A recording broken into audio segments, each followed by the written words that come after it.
What is up, YouTube? It is JSDN St. Patrick, and we got Manga Monday. We have One Piece Chapter 1189 in store to talk about. Now it follows, Luffy getting stabbed from Emu, and it continues from there.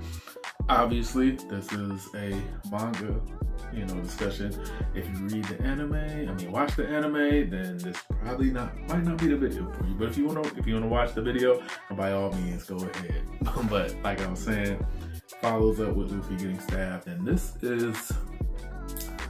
might be like the first time, in a chapter or in a fight that Luffy has just been like unable to do nothing. Like even against Katakuri, Crocodile, Kaido, like he's always found the way to bounce back. This felt to me like the first time he's felt just helpless in the fight. And I love Luffy, but I'm liking it from Emu. I like the fact that he's not, taking him lightly. He's determined to kill him and put him down.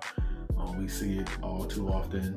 He gets hit by an attack, and the antagonist or the villain of that arc just walks away, and he gets back up. This is the Emu just seems very determined to end the fight and kill Luffy right now. And Usopp, I think his observation how he came back, because I don't think we've seen no hints of it since Dressrosa. And he notices that something's up with Luffy. Jinbei notices it too, and Nami, she's like, when has Luffy ever been in trouble? Which we know it's happened more than often. And I think this is the second time it's happened in Elbaf, where they've noticed Haki and Aura just when it arrives, and I thought this been pretty neat. But it's also cool, Usopp, noticing that something's going on with Luffy. And after that, we see Chopper, Haruden,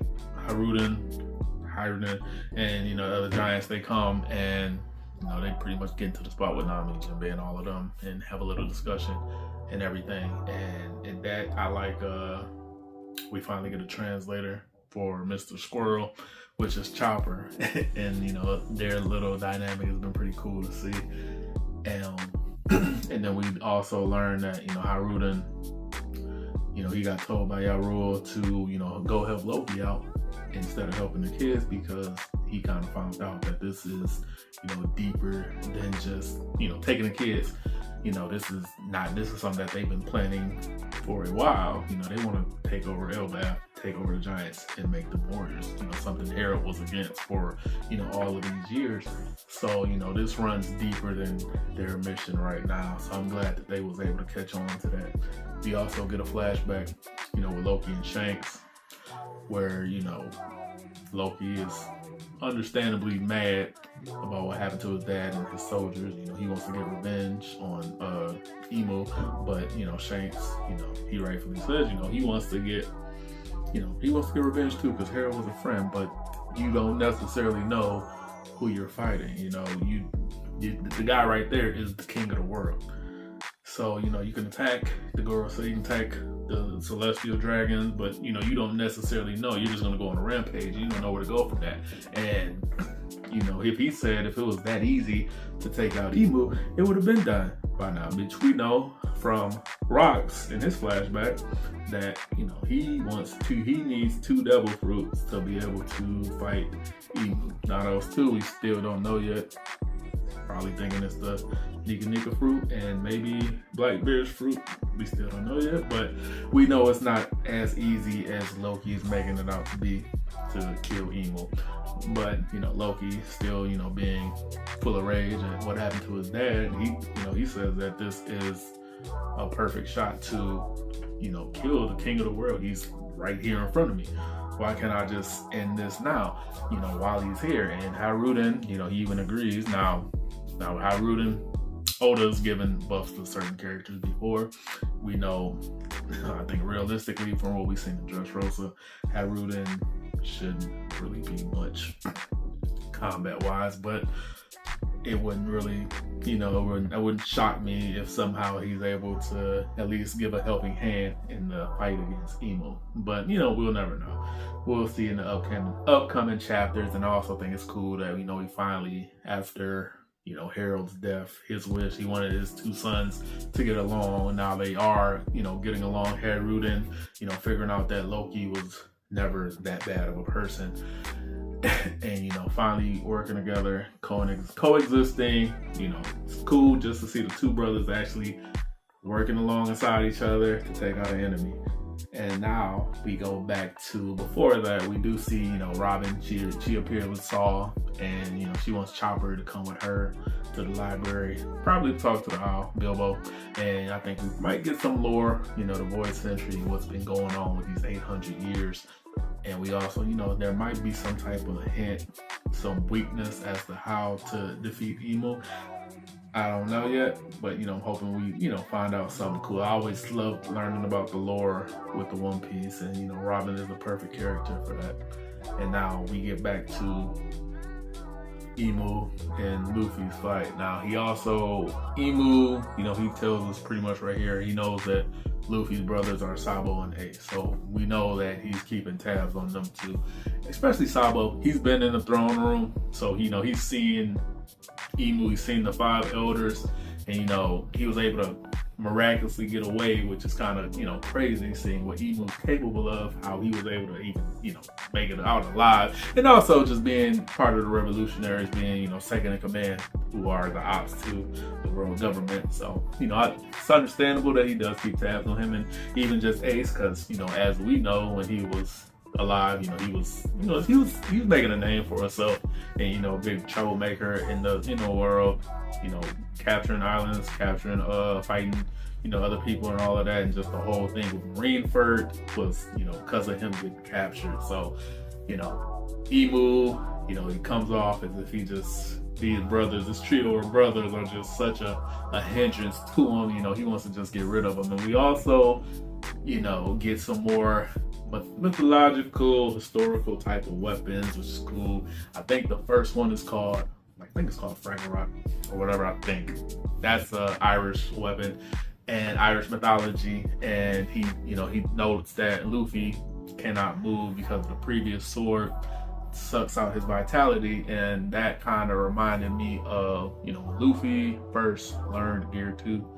And how Rob Lucci Main, pointed out that it kind of takes away his lifespan. And then just even in Impel Down and Marineford, getting all those drugs from Ivankov, taking away his life force.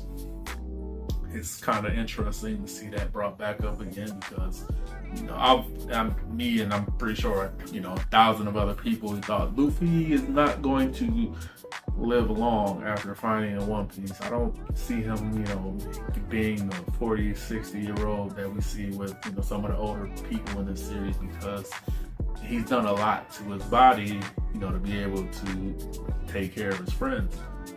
And again, this is just another blow to his life force just getting attacked. And so he hits him again with Fraggle Rock. Again, still don't know if that's the correct pronunciation, but forgive me.